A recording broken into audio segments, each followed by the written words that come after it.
Howdy everyone out there in Twitch land. I'm Mokog and I brought my best friend Function with me today. Hey, hey, hey! And we are back for another General's Tent. This time the break was shorter, we promised. Was it shorter? Actually, it was a pretty long break this time. But you remember our other break, it was like 3 months. If that's Was it really? It wasn't that long. Oh, it was that long. Oh, was it? Wow. Okay, well, time flies by much faster for me than it does for others, apparently. But you know what? We're still getting content out faster than George R. R. Martin. Okay, I'll take it. So we have a bit of a docket today. I think we've got a lot of really cool stuff to talk about today, and it's actually really exciting, some of the stuff that's going on community-wise right now. Yeah, there's a lot going on. So, I mean, we've got one of our good buddies, Guer, is doing something today, right?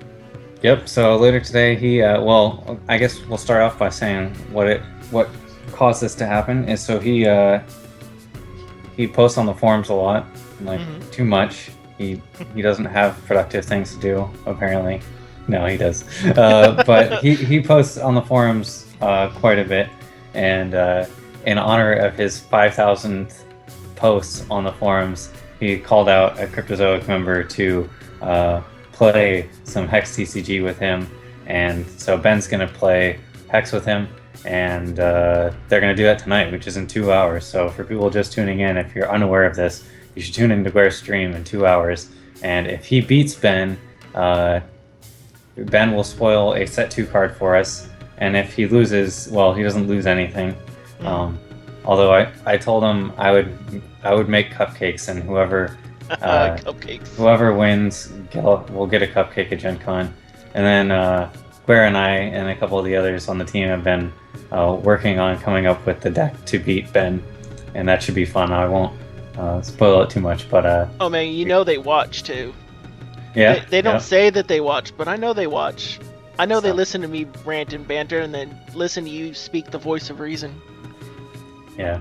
So yeah, he's got the deck built, and it's definitely we went for maximum jank, maximum flavor with it, and it should be a crowd pleaser. Hopefully, if he maximum flavor.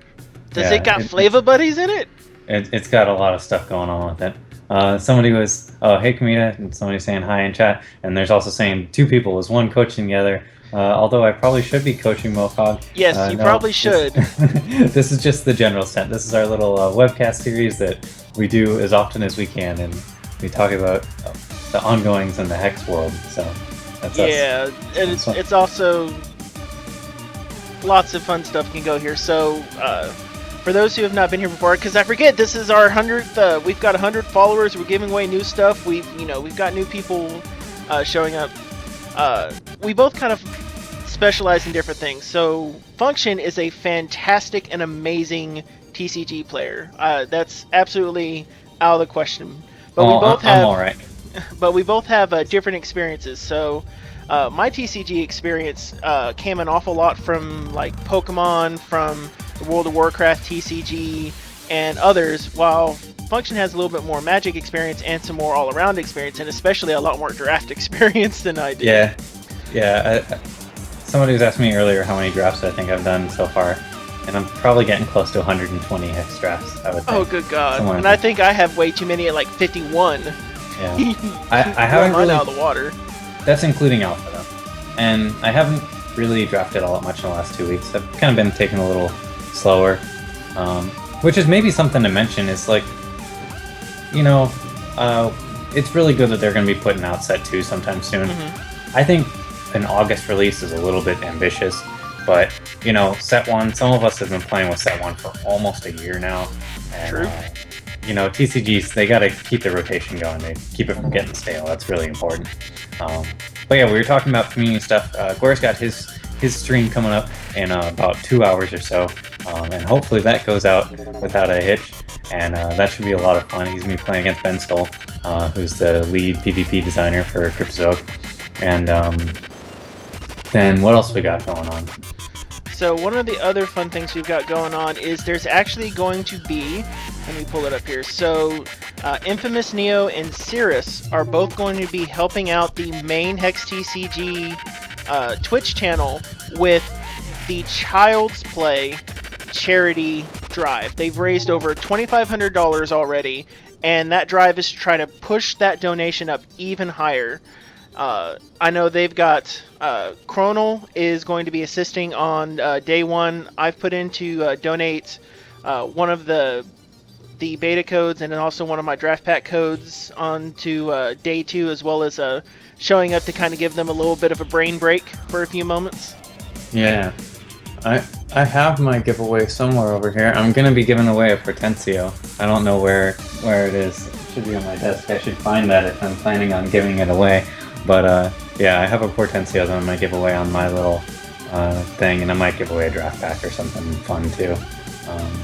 But yeah, Neo and Cirrus are putting a lot of effort into it. There's a whole spreadsheet of all the people. 48 hours of straight Hex TCG fun and crazy. So it's going to start on Friday, and it is going to end at almost at like the end of Saturday.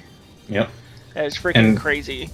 On that note too, there's hopefully going to be some Cryptozoic employees stopping by and doing interviews and just having fun with them too. And there should be I think I guess what I would say is Neo's told me a little bit of what's going to happen and stuff, but there's definitely some stuff he's keeping a surprise that I don't know about, and there might even be some stuff that just from the way he worded that stuff that's going to happen that he doesn't know about yet. So it should be a lot of fun for everybody. I mean, Cryptozoic people are going to tune in, but he doesn't know the exact details of that and stuff. Oh man. So whatever happens on that weekend is going to be a lot of fun, but it's going to be starting on Friday at basically midnight, so Friday morning, and it's going to go through Saturday night.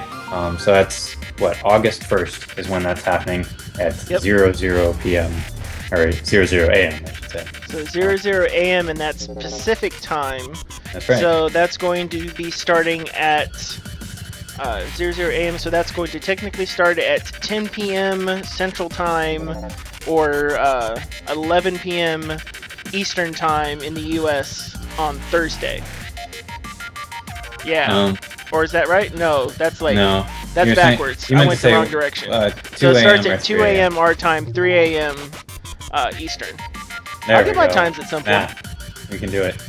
I'm good at the maths. The other thing, so I mean, they're doing the whole donation. It's for charity, and there's gonna be a lot of. It's basically charity and community building, and marketing for the game. One of the bigger things is for everybody who contributes, who donates, they're gonna have a chance to win.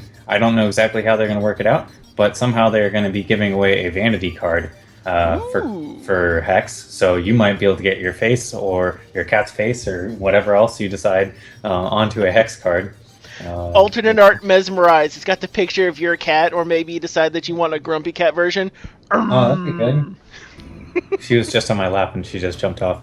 And then, all the rest of the giveaways, as far as I know, most of them are not tied directly into donations. So if you're just tuning in and keeping them company on the stream, you're going to be entered into those giveaways. But if you donate, you're also, and this was a big one too, so there's going to be tons and tons of giveaways. If you donate, you're going to be automatically entered into all of the giveaways, which is pretty fun. That's pretty cool. Oh, yeah. So yeah, it's all kinds of value. And then on top of that, this weekend they're doing something really big too. They decided they wanted to stress their test servers a little bit, didn't they? So what they're coming with this time around, and with recent developments, I wouldn't be too surprised if it got pushed back, unfortunately, but hopefully it doesn't. What they're going to be trying to do this next weekend is testing their open-ended tournaments where it could have any number of players. So these are specifically geared towards very large tournaments, like a seasonal championship or, I don't know, some sort of pre-release or any number of things like that. We're not talking about the 128-man construct queues that we've been seeing where they're capped off at 128 players. These could be upwards of 1,000 players, hypothetically.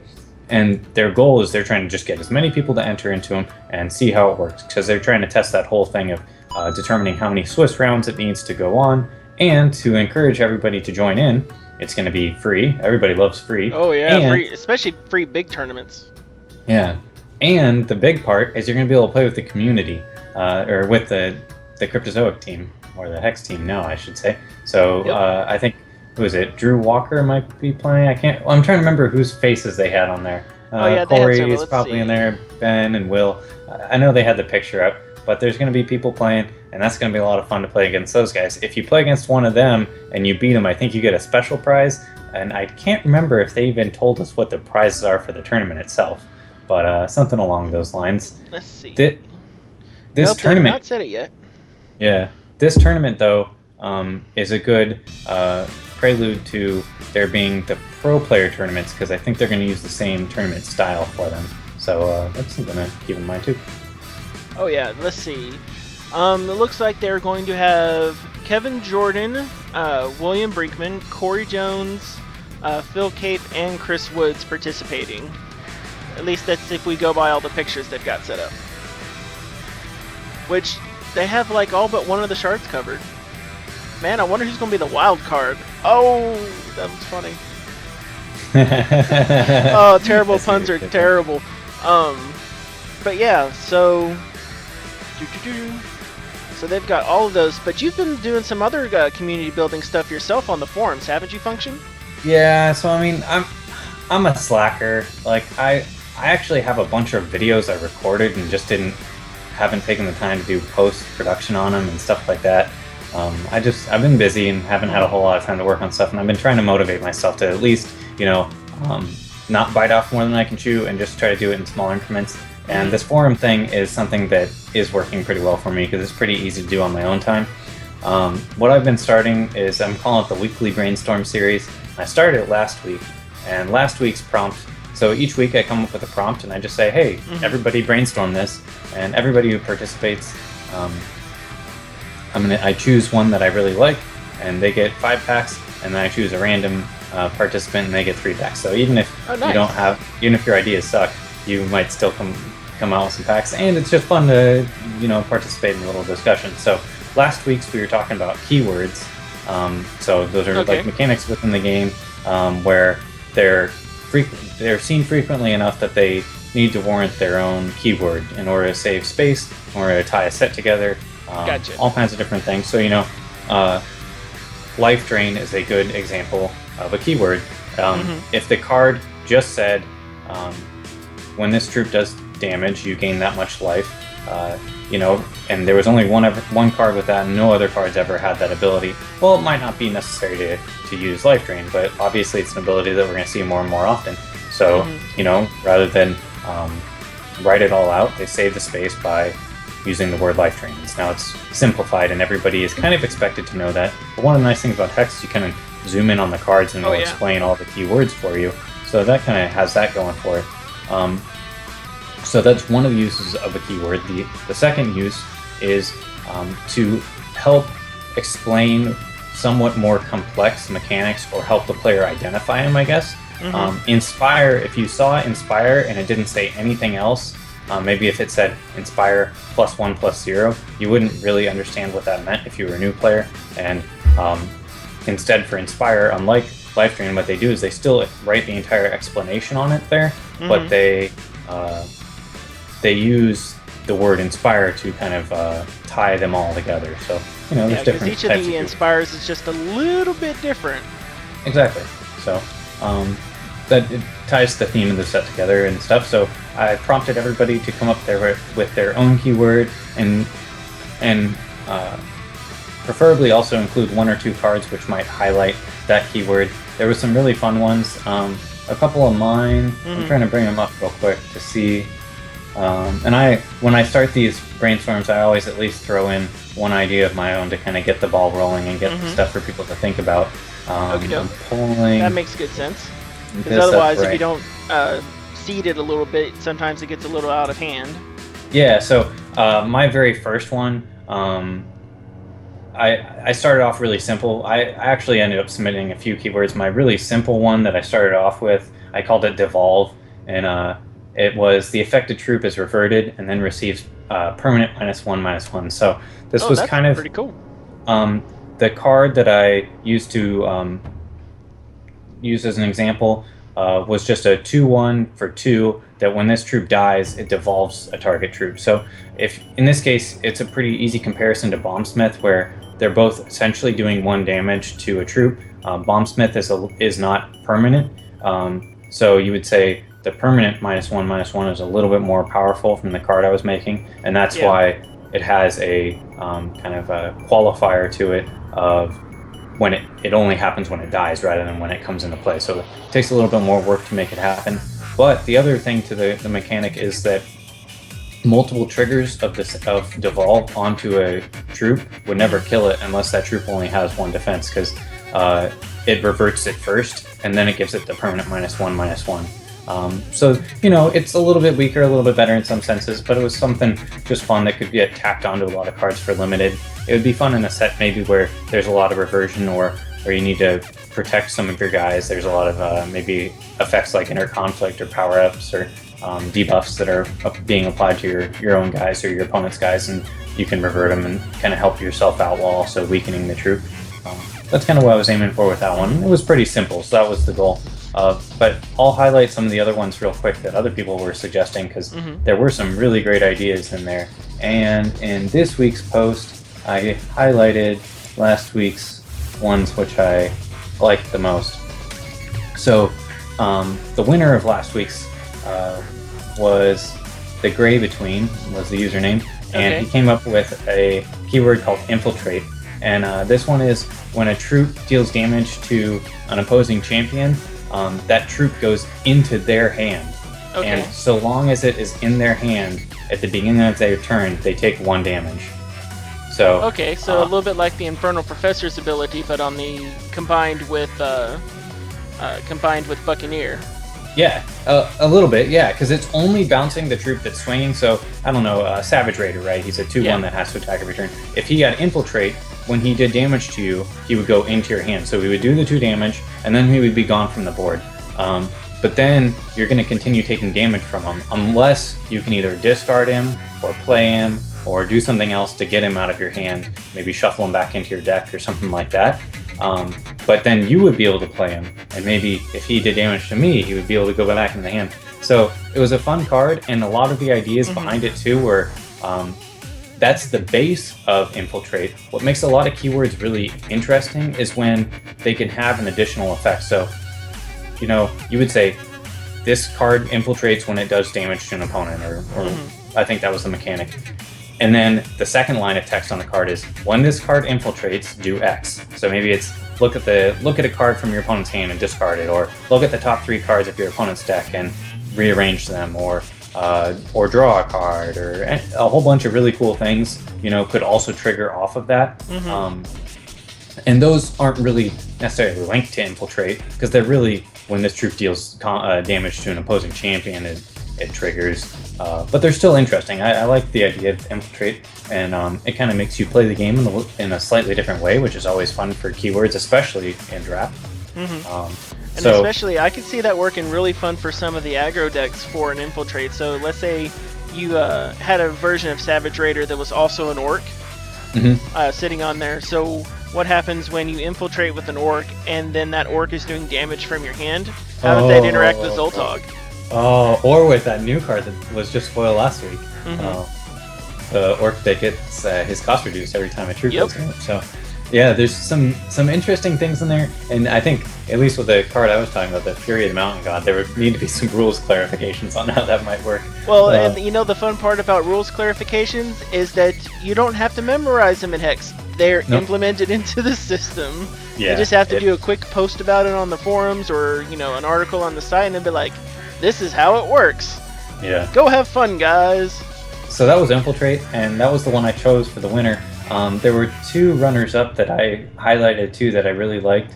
One of which was called Deception, and this one's really fun. It would be great for a digital game. I would really love to play with it. I think one of the faults against Cerns, who is the player who did Deception, is he didn't post any cards, and that was one of the parts. So I couldn't really break the rules and highlight this one. Otherwise, this might have been the winner, because I really liked this one. It's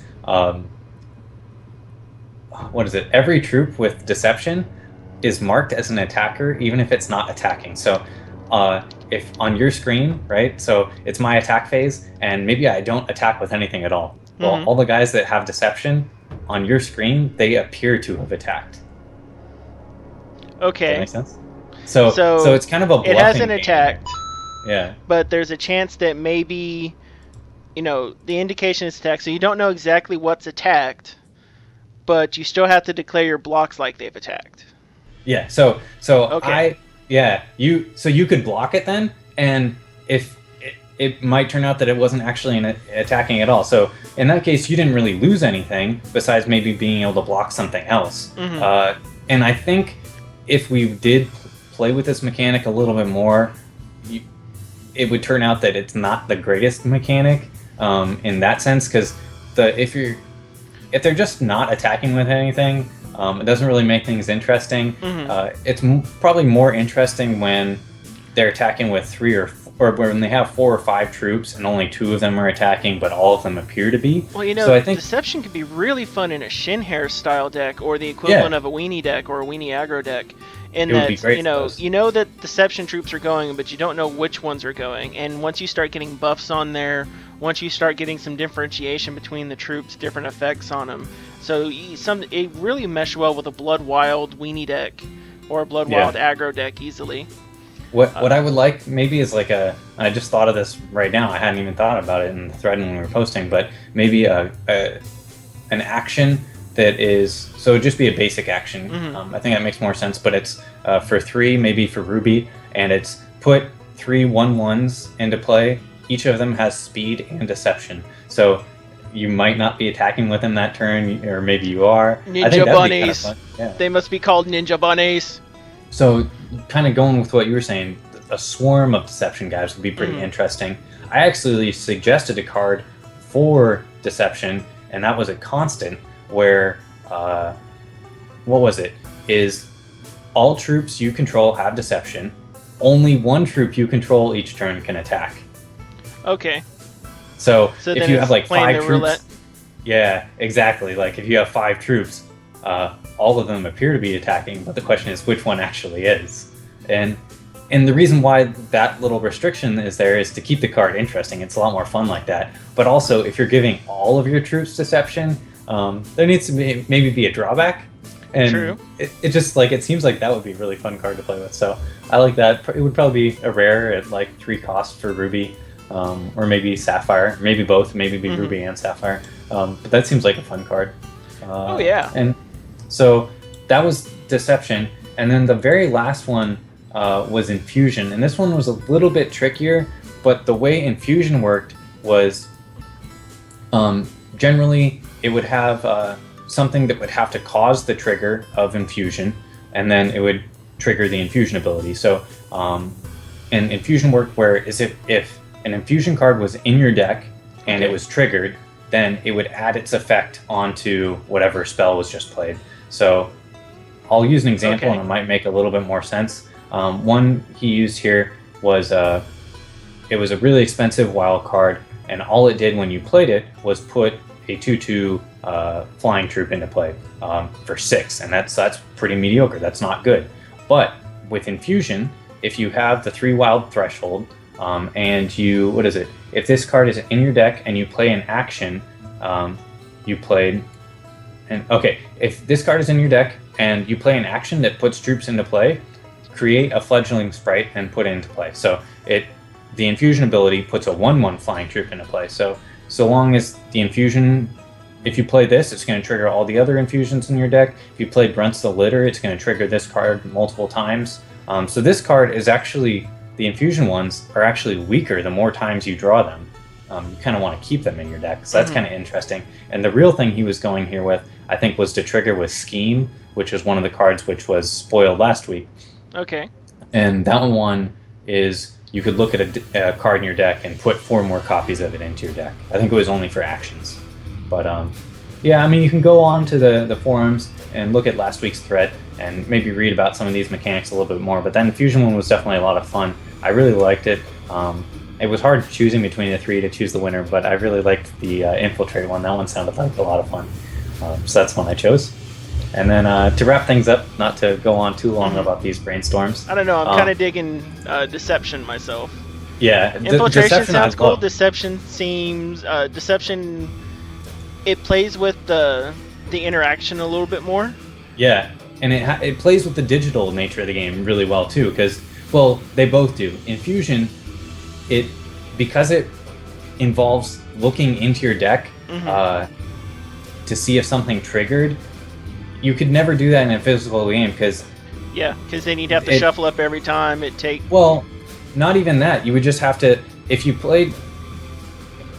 It'll make more sense when you read the thing. But say I played Runs the Litter and we were playing a physical game. Every single time I played it, I would have to go look through my deck to see if I had any infusion cards, even if I didn't. If I had 0 infusion cards in my deck, you would still have to go look through it and see if you did. Yeah. I mean, you could be honest and say, "Oh, I didn't," but I don't know. There's situations where maybe you don't know what's in your deck or other things. It turns into kind of an awkward card in a physical state, but in digital it would be great.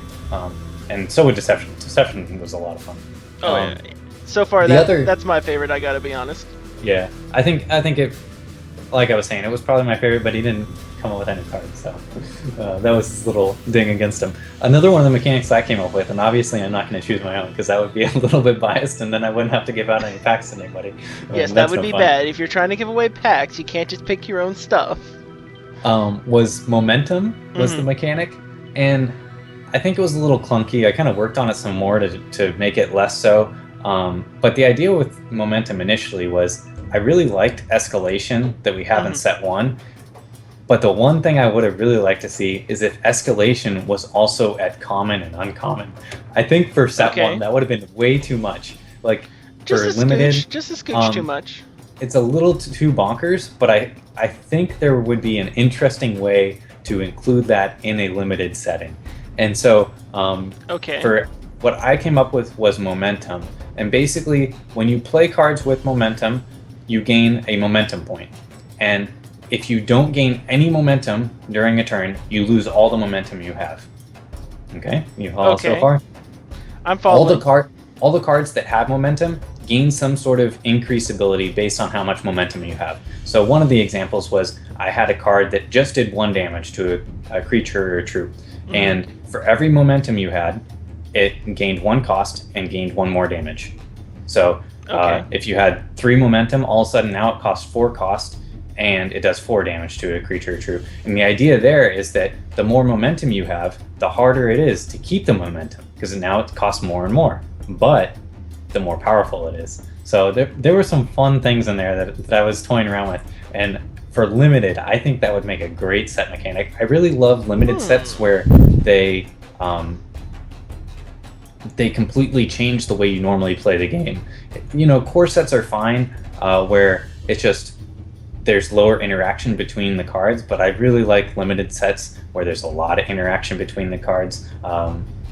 Rise of the Eldrazi, that's the one from Magic. That was one of my favorite sets because they really nailed it where there were some interesting interactions in there. And they've done it a couple more times, Wizard has. But the momentum I really liked. Keeping track of it would work pretty well digitally, although it adds like the need for another tracker somewhere on the screen, which is where it becomes clunky. So I had the burn spell. Another one was a robot. It was like a centrifuge robot, so he's spinning. That's where he gets his momentum. And the idea is that he has to attack every turn. Every time he attacks, he gains momentum, and he gains extra attack based on how much momentum you have. So he has to keep spinning. All right, so here's the thought. So I like the idea.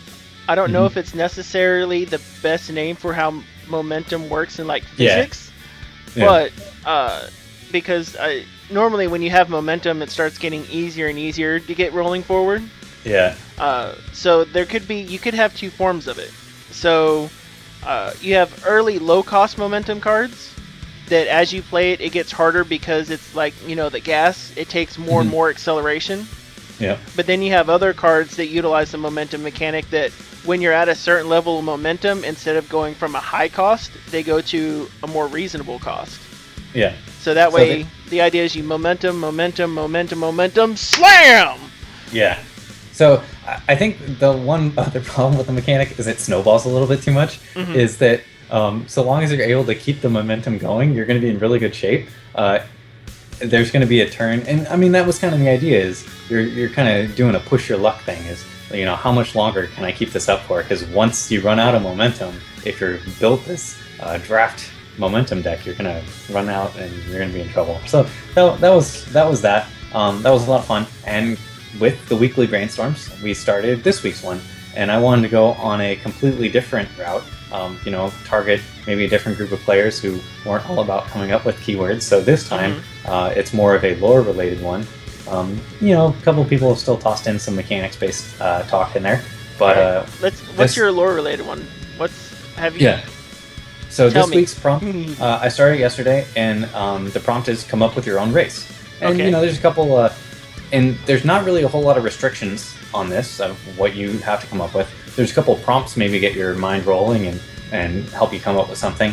I came up with an amphibious race, so they're kind of like frog people. They live in a swamp, and I came up with a little story for them rather than just say like this is what they are, this is what they are, this is what they are. I figured I'd tell their story through a story more or less, and the idea is that they were kind of secluded. They just lived within their own means. They were kind of at the apex of their ecosystem, but they recognized that, and so in nature, frogs can be like a canary in the coal mine a lot of times because they absorb through their skin.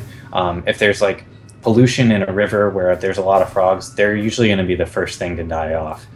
You see this in California a lot. There were a lot of like quicksilver mines, and then frogs were dying off, and it was a sign that the water was getting poisoned. So the idea there is, these amphibious creatures, they were most affected by Hex's meteor crashing into the planet, and that they lived near the South Pole, which is where the meteor exited the planet. And so these marshes and swamps that they lived in, not only were they tainted, but from the meteor leaving, the marshes and swamps dried up very quickly, so they needed to leave and find other home. In this process of them getting basically contaminated, they turned into a completely different creature. And the race that I came up with is the Hideous. And so they're really actually these benign creatures, but they are so disgustingly malformed that nobody wants to go near them. And that's the idea. So they're kind of a pariah race, somebody else was calling them. That's a very good example, is they're kind of outcasts. Nobody knows what's going on, and nobody really knows their history. So, you could develop their history over a couple sets or something, and people start finding out about them. Maybe they cure them or something. It was just fun. It felt like a race that could fit into a TCG setting, and you can also wrap some really fun mechanics around that concept too. Yeah. So, I mean, mechanics-wise, absorption, like some sort of absorption idea was one. The idea of them kind of decomposing because they're basically all dying because their habitat has been so contaminated. You play into that, and there were a couple other ideas that I touched on. But with this week's brainstorm, really the goal wasn't too much to come up with mechanics. It was to come up with races that might fit within a TCG. So then you see the race and you're like, oh well, I bet I can come up with mechanics for these and those. And the fun about these is that the brainstorms, is that they're really interactive. So people have suggested races, and then other people are like, oh, I can come up with some great mechanics for those. And people were kind of spinning off of other people's keywords last week too. So it's fun to see discussion going around. And really, that was kind of the whole goal with this. Is there was so much negative talk on the forums lately that I think it was people ran out of stuff to talk to, so they were just focused on the negativity, and a lot of people just started troll threads and being jerks all around. I figured, hey, I can start something interesting and fun that I would enjoy, and maybe others, and maybe the forums will be a little bit slightly more enjoyable place to go. Aw, you're trying to make the forums an even happier place. You realize most forums on the internet are just giant cesspools of vile evil. Go look at the Blizzard forums for a while. Yeah. They build up this small tower of amazing, and then come the attack of the trolls. Okay, so that's what I'm getting at, is we have a great community, and we can do better than that. True. So maybe generally we have been doing better than that, thankfully. It got pretty bad for about 2 weeks, so. So yeah.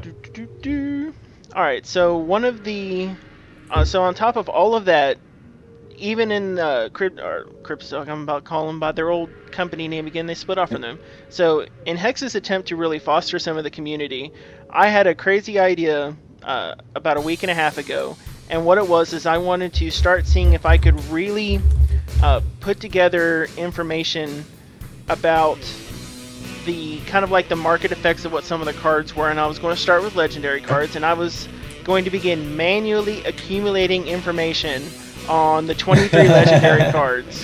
Well, and you got quite the Christmas gift. Yeah, oh my god, I got a hell of a Christmas gift. So, what ended up happening was, so I go on, so I finish creating all of my spreadsheets, I get them ready, I go through the first load of data, and then I'm just playing a game, and I'm like, Noble Dreamleaf is on. Let's go see what this. I'm like, hey Noble, is there any chance you can FTP a file of all of the auction house data in my computer? That would really make the project I'm working on so much easier.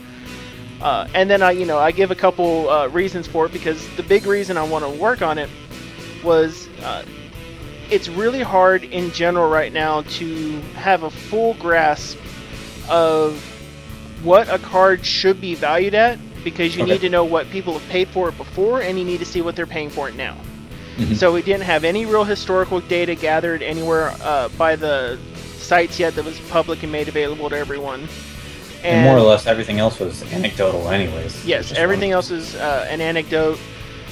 So the thought behind that was like, okay, let's go ahead and let's throw it out there, let's ask for it and see what I can get. And surprisingly enough, Dreamleaf comes back. He actually went and asked Data Dragon, is it possible to give people the information? And Data Dragon goes, all your data are belong to me. And I'm like, I am the smog of data. And I'm like, okay, I get it. To me that makes sense. I wouldn't necessarily want to share all the just like the straight raw data, because there's user information in there, all sorts of other stuff that could be a problem. But I'm like, all we really need is, I told them the fields and stuff that we would need for it. This all happened over chat, and I'm surprised it really got paid attention to, because 2 days later, they gave me a Christmas present. So I have a question for you real quick. Okay. Are you saying that you actually prompted this happening? I don't have full confirmation. All I know is I asked and I received my gift 2 days later. Okay, so but you were at least somewhat, you had led to it being prompted to happen. I mean, other people might have been asking for it too. I'm sure a lot of people were, because everybody's excited about this. Oh yeah. But well, and it's one of the things about the auction house data is you can get on there, you can look, and generally what we should see with the auction house data is prices should start generally going down as people get more and more cards and they fill out their collections more for all the set one stuff. There's still a ton of packs out there. We have a lot of packs that haven't entered into the market yet. And so we shouldn't have really huge swings for no reason. A Vampire King should generally come down from $14 maybe to $10 at some point. An Angel of Dawn should come down from its, $15 to $20 price point down a little bit lower. Granted, they are legendaries and they are cool, but there are a lot of them out there. There are a lot of them that sell out there. Yeah. And so eventually they should start coming down. But what we're seeing is we started seeing some really leveling prices on some, and we saw some just bucket drops on others. Yeah. And it's, that kind of volatility with with the kind of volume that we see is telling. It can give you a few indicators. And then you also didn't have volume data for the auction house. And to me, that's really telling on what happened, because we had really huge volumes in the auction house the first few days after it started. I mean, because you can take the data that they have and you can take the per hour and per day equivalent of what happened. And you can see, okay, on, the 29th of June, we had, 700 items sell in the auction house. That's pretty cool. And we know exactly what sold in the auction house on those days. So let me ask you this: Are you working on like a new video series or anything about the economics of Hex now that you have all this data? So it's I'm trying to boil it down to where it's a little easier to digest, but I'm working it into the Hexonomics side, and I'm trying to get everything ready to do kind of something weekly, so where we can take a look at some of the ups and downs that's occurring within just the market itself. And so we can go, okay, we know based on the drop at the beginning, what what cards did, what are we seeing cards do now? And people saw me jump around the auction house a little bit. There are certain things that we kind of can understand. So, most commons and uncommons, unless it's an alternate art, they're going to be at their minimum prices. Otherwise, they'd probably be at like 1 platinum. But when we take a look at, certain types of rares, some rares, we see sitting down here at the very lowest side at 30, minimum, and 31 buyout as the minimum. Yeah. And so you take a look, okay, what kind of cards are these? Well, Plan C. That kind of card, it's not necessarily a constructive competitive card, but it's also one of the fun cards. You might be able to make it that way. You might not be able to. Yeah. Inferno, this was in one of the 4-0 decks, and right now you can pick him an Inferno for a 30 bid with 75 buyout. Drew's Colossal Walker, another one that is pretty good in the Eye of Creation decks. It's sitting here at a 30 platinum bid. Yeah. And you start getting into some of these, you're looking like, oh, I can see what this is doing here and how well this is in fact impacting. Incantation of Savagery. This card is really good in an aggro wild deck. Because you can get a lot of like some early Shinhair aggro out, and you get a 6/3 spell shield with the Feral Beast that comes down, and that's really duplicatable when you get one of these guys out really early, and it's going for 45 platinum. So you're seeing good cards at lower prices, but the thought is should this be here? Should I be buying every Incantation of Savagery that I see? Or we've talked about a couple different cards before where we're like, maybe we should be picking these guys up because in the future they're going to print a card that is going to make this thing really viable. Yeah. And so you can't make that decision unless you know what's out there. Of course, then again, like here's a good example of some of the weird stuff that happens. Here's a Mushwaki. You can buy a Mushwaki right now for 31 platinum. Hands down, it's a janky, wonderful card. In fact, the Mushwaki is fantastic on Twitter, and if you want to, go follow him. Every once in a while, he is absolutely hilarious. But, you can pay 31 platinum for one, or if we go to the other side, someone had one up here for, unfortunately, it looks like they took the sucker down when they realized you can't get $20 for a Mushwaki. Yeah. But you take a look at the other side, what are people really craving right now? They're wanting Cerulean Mirror Knights. Yeah. Mirror Knight's crazy good. Yeah. It's an absolutely fantastic card. Especially after this last week. So. And the other thing is, I've been seeing a lot more Mirror Knights drop down in Proving Grounds game. Yeah. So it's a really strong card. The thought is okay, what do I know about Mirror Knights? Do I know that this is really high for a Mirror Knight? Generally, we saw Mirror Knights sell for about 300 to 400 platinum just about a week and a half ago. Yeah. So when you take a look at the data, you go, oh, so something happened, tournament, that showed exactly how powerful Mirror Knight is, and now the prices are risen up about 100 platinum, in some cases a little bit higher. So maybe that's our next topic for discussion is, so what happened in the last week and a half? Oh yeah, so I know someone was really busy this weekend. What were you up to? Okay, the Hex TCG Pro July Challenge Series, which was long awaited, finally happened last weekend. I should preclude this by saying that I entered into 3 of the other Challenge Series tournaments, 2 of which I fell asleep going into and slept completely through. So that didn't work out for me, and the other one I just didn't do so well. But the other ones were hard for me to make because it was really early in the morning for me. Well, at least for me. I think they started at like either 7 or 8 a.m. For me, and normally I sleep in pretty late. So it was hard for me to make those, and that's why I just would not wake up in time. Now that I'm over in Chicago, I've got 2 hours better, and so it was a lot easier for me to make it this weekend. And now that I was well rested, I did pretty well in the tournament. Alright, so tell us how you did. So I played a Blood Diamond deck. I only lost one round in the Swiss pairings. I was playing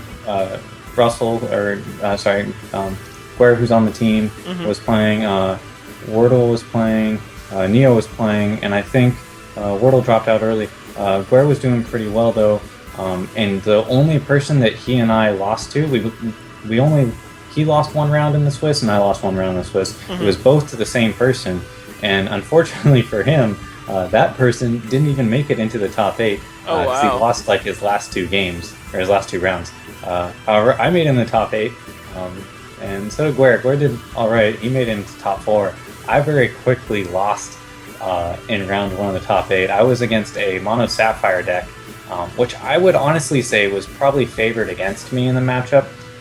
Although I won game 1, hands down, I won it really strongly off the back of, I think, some Soul Marbles and a Living Totem, which was kind of my whole game plan. Soul Marble, Living Totem are amazing cards. If you see them cheap on the Soul auction Marble, scrap, Living bonkers. Totem, Power Bomb, go! Yeah. That sums it up pretty well. The goal was just to kind of play some guys, gain some life, stabilize, and then win the game. And my opponent had a lot of tempo cards, which I would normally have trouble with. Game 1, though, I just slam dunked. I still made some errors game 1, but they didn't cost me the game. Game 2, I never hit. I think it was either double blood or double diamond. I was missing some kind of resource, and I just never hit it, so that was unfortunate. And game 3, I never drew my 4th resource. I had 2 extinctions in hand, ready to sweep his board, which would have been really strong against him. But then eventually he just took off and kept drawing cards because he had Ancestors Chosen, which he was bouncing in and out of play, the Specters to draw him some extra cards, and he had Mirror Knights and a whole bunch of other stuff. So he ended up kind of really putting me in an early grave there. It was kind of a crappy way to end the games because we didn't really get to play. Game 1 was pretty solid. Game 2 was pretty solid. Even though I kind of didn't draw what I needed to, we still had a lot of interaction with each other. But game 3, I never actually played anything besides like 2 Inquisitions or something, which were really good, but I didn't play any other cards. So, that happens. And really, people go, oh, well, if you lost like that, it's proof that shard screw's a problem. No, it's not. It happens sometimes, and it sucks that it happened to me in that situation, but really, I'd rather play a game that has the potential for that to happen than one that doesn't. It just makes the game more interesting. The plays are what is the right play on this turn is actually a lot more interesting in a game where you potentially can get shard screwed than one where you can't. Or at least I feel like it is. So. Well, and one of the other things is that, maybe at some of those points, because you don't necessarily know what that distribution is going to be in your deck, it puts a lot more emphasis on the power of your mulligan, too. Yeah, it makes mulligans one of the more skill-intensive parts of the game. Both those games I could have mulliganed. I considered it, but then I game 2 and 3. I kept the hand anyways because a big thing with mulligans. I should say as a disclaimer, my school of thought on mulligans is different than most other people's. I'll keep a lot of 1 resource hands. I mean, I didn't in the tournament. And when they lose me in the game, I totally acknowledge that it was because I kept a 1 resource hand. I'll keep a lot of 1 resource hands if I can envision exactly how they're going to play out.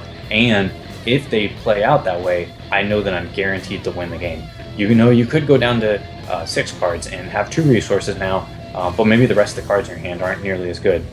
There's a lot of 1 resource hands that are capable. Even if you don't draw that 2nd resource till turn 3, maybe you miss it on turn 2, and you're still in the game, you have to consider those things, so there's a lot to it. I wouldn't advocate many people keeping 1 resource hands because there's a lot more going on when you do.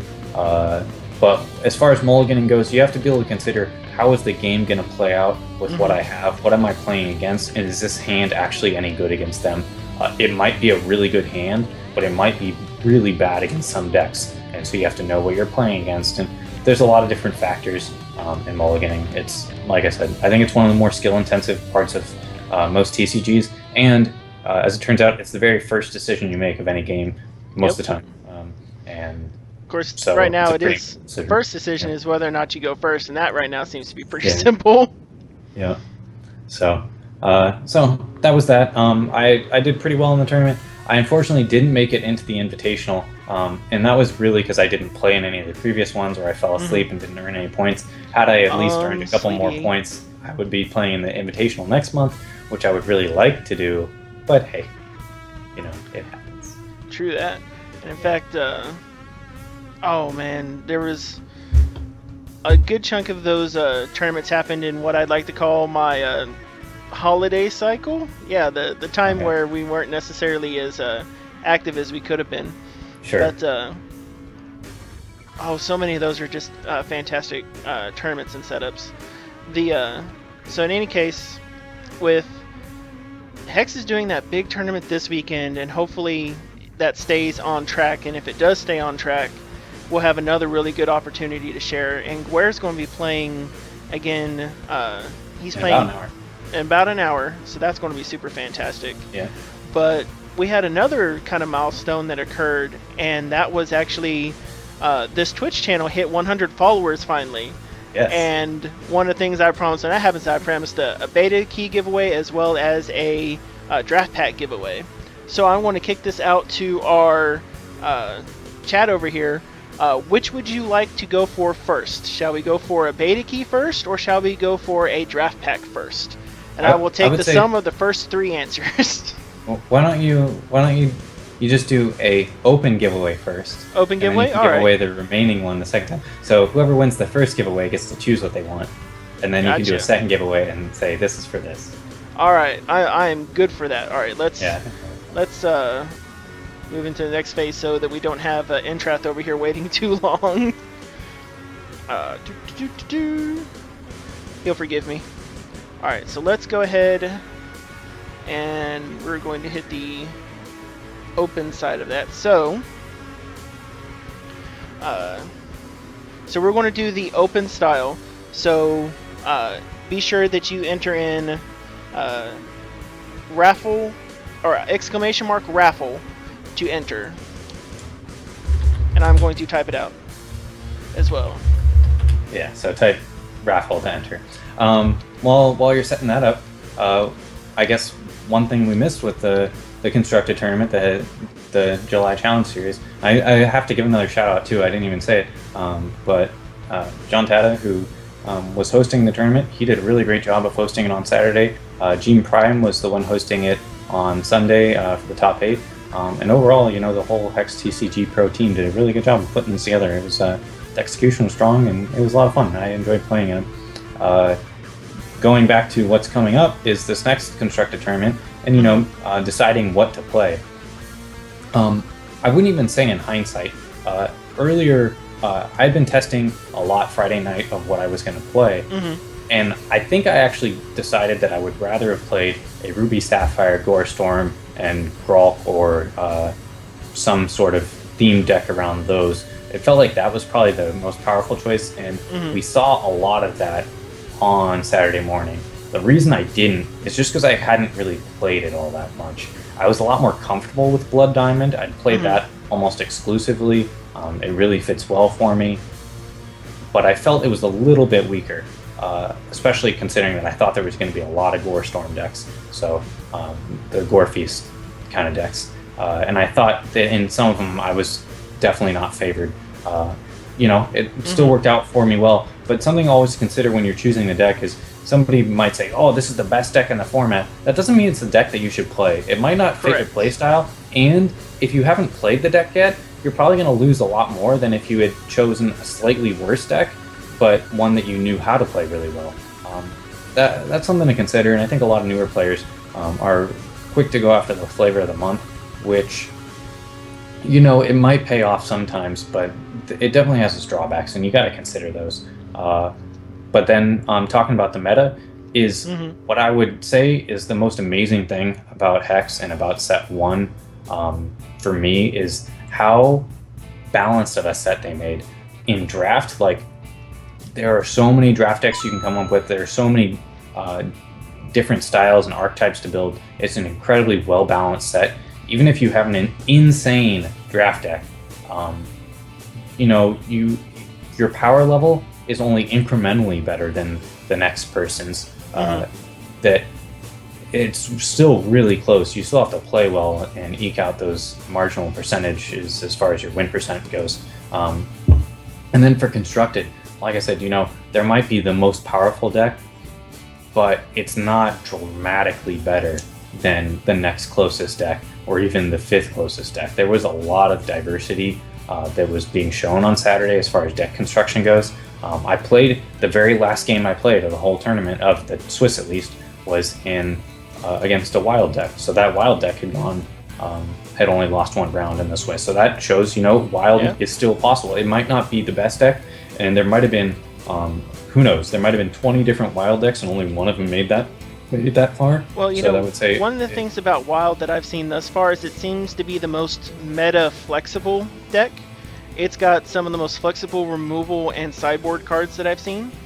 I would disagree. Well, it's got flight removal to be able to take care of the current flavor of the month. So you can target your Vampire Kings as well as your Angel of Dawns. It's got its own Turbulence. Drops immediately out of the sky. It's got Turbulence, sure, against flight stuff, yeah. So, and, flight decks can still be a power in of themselves. You can still drop a big fatty pretty quick with some of your other cards. In addition to that, you've got your ability to drop constants as well as artifacts out with Nature's Reigns. Survival of the Fittest can be brought in and out. Nature's Reigns is something that I would consider main decking if I were playing Wild, because Wild's definitely kind of weak against Soul Marvel, and being able to kill that Soul Marvel is really good, especially if they've kind of you may start with 2 in the deck, and then maybe you need 2 more in the sideboard for the heavy decks in the lineup too. A big thing I should mention here while you're talking about versatility of a deck is that on Saturday there was no sideboard throughout the Swiss. Oh wow! So you had that makes things really rough because it was hard to enforce, so they decided not to. So you kind of have to pick maybe not such a linear deck. But there were still some that made it. All I was trying to get at is there was. You would have been surprised at some of the decks that made it as far as they did. That it wasn't just Gorestorm and Blood Diamond. There was other stuff out there, and other stuff out there that was doing really well, and they were powerful decks. And yeah, that's what I was getting at. Why don't we finish our raffle? All right, so let's go ahead and. All right, so we shall. Oh. And then I just got powed in the face with the relic. Okay. Let me make sure that I get out of here, because last thing we want to do is get massive challenges while we're trying to get a raffle going. Okay. Raffle time! Alright, so we're going to...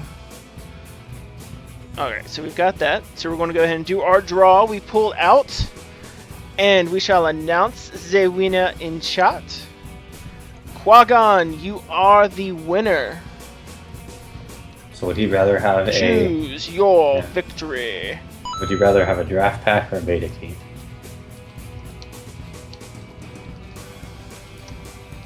Silence. Well, we can keep talking while he responds. So we got the delay and everything. Well, we've got that. So let's jump on and we'll go to our favorite place. Let's go see if we get lucky on the Wheel of Fate. You're not gonna Actually, open a pack? let's open a pack, because that'll give me another chest for the Wheel of Fate. There you go. Boom. Okay, so Quagon wants the draft. Right. So now we have one more giveaway, which you might as well. Why don't you open the packs? That way it loads for me, and then you can start the raffle for the beta key. All right. So let's go ahead, and we also need to go ahead and open this up.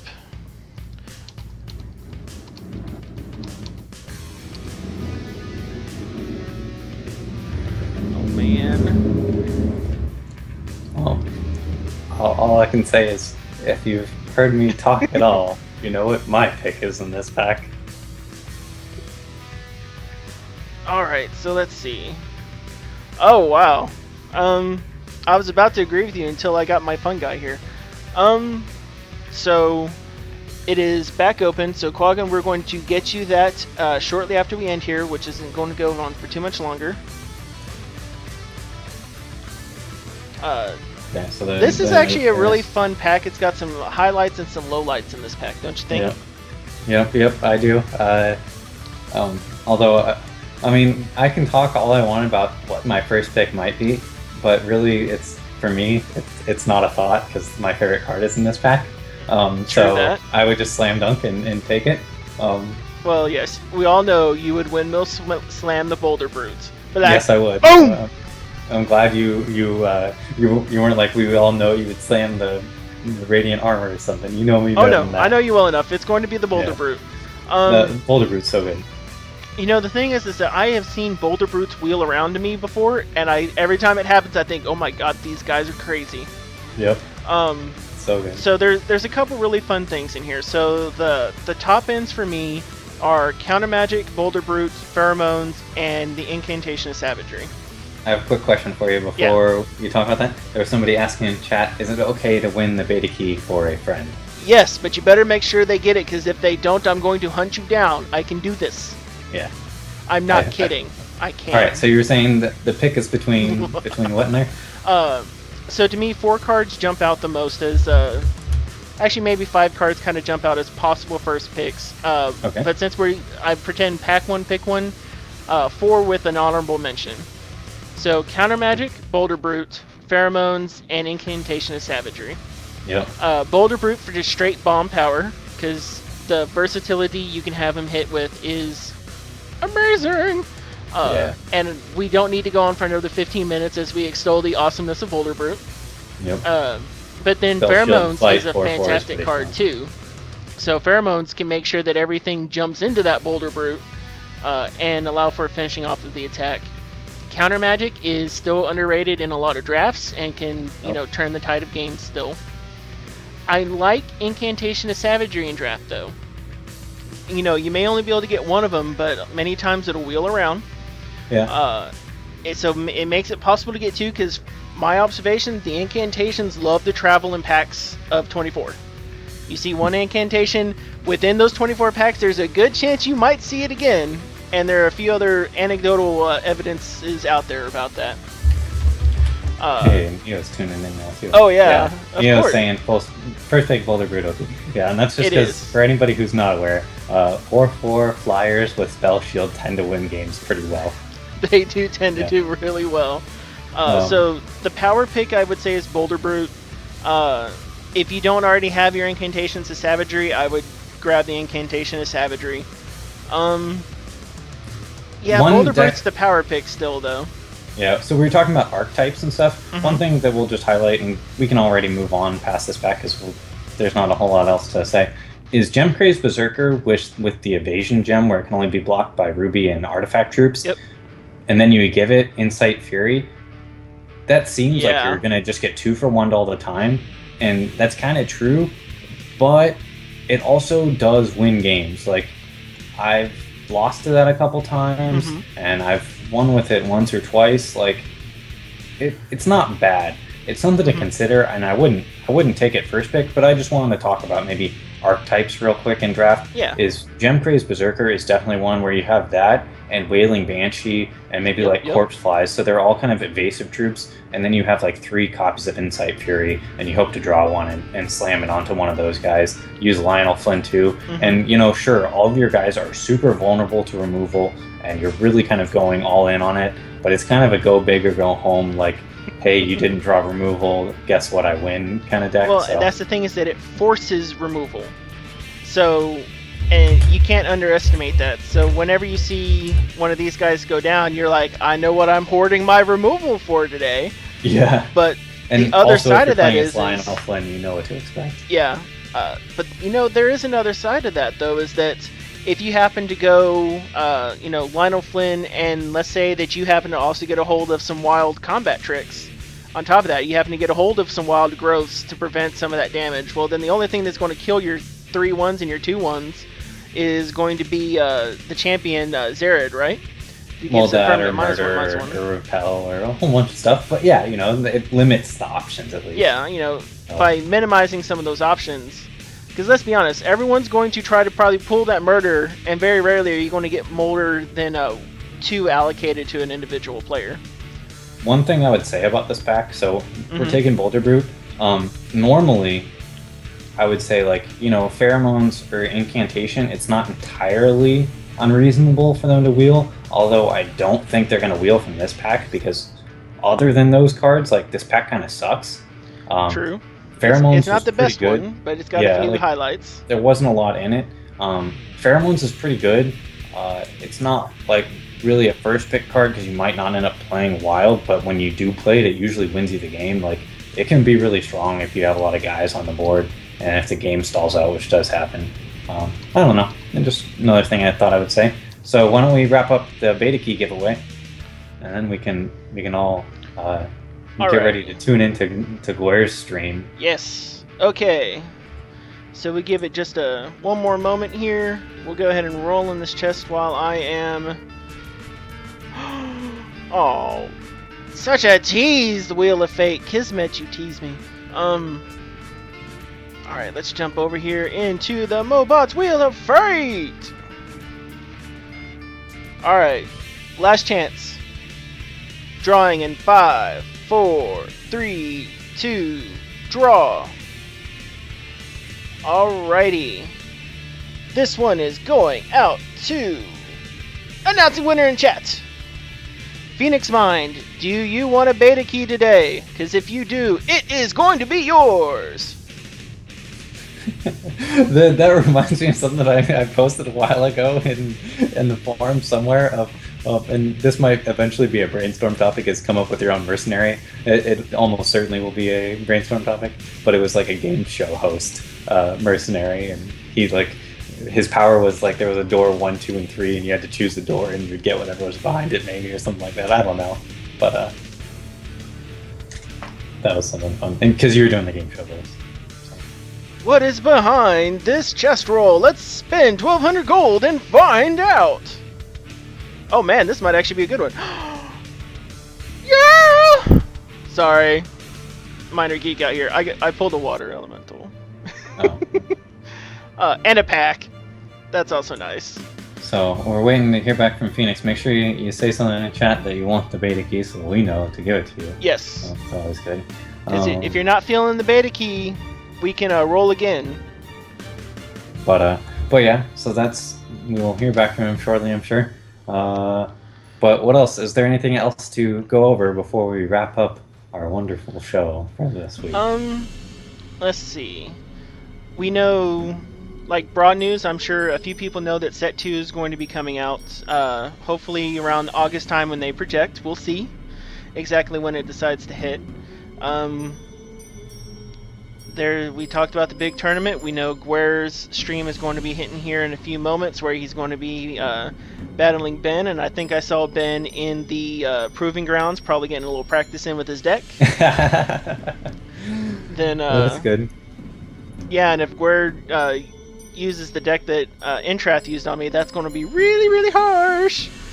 Yeah, it was a fun deck. I'm sure he was probably trying to get some warm-up games with it, so that was probably the one. So, and I was, let's see, what, do you see yourself doing any fun and additional content coming up here soon? You know, I want to, and I have ideas for stuff, and like I said, I have stuff that I've recorded. It's just like getting that extra little bit of motivation has been hard for me lately, just because I've got a lot on my plate, and it's hard to get motivated. I think really what it was is like moving took a lot of the wind out of my sails as far as that went, because moving is, moving's rough. Yeah, especially moving halfway across the country. Yeah, that plays a it carried over, and I think that's what it is. So let's draw again. Yeah, roll again. Okay. Okay, yeah, he's saying reroll.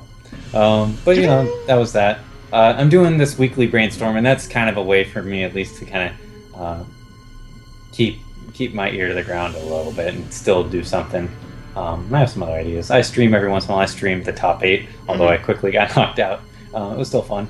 We did too mention the charity stream. We mentioned it in the beginning, Neo. Yeah, we were gonna mention. Don't you do that? Out.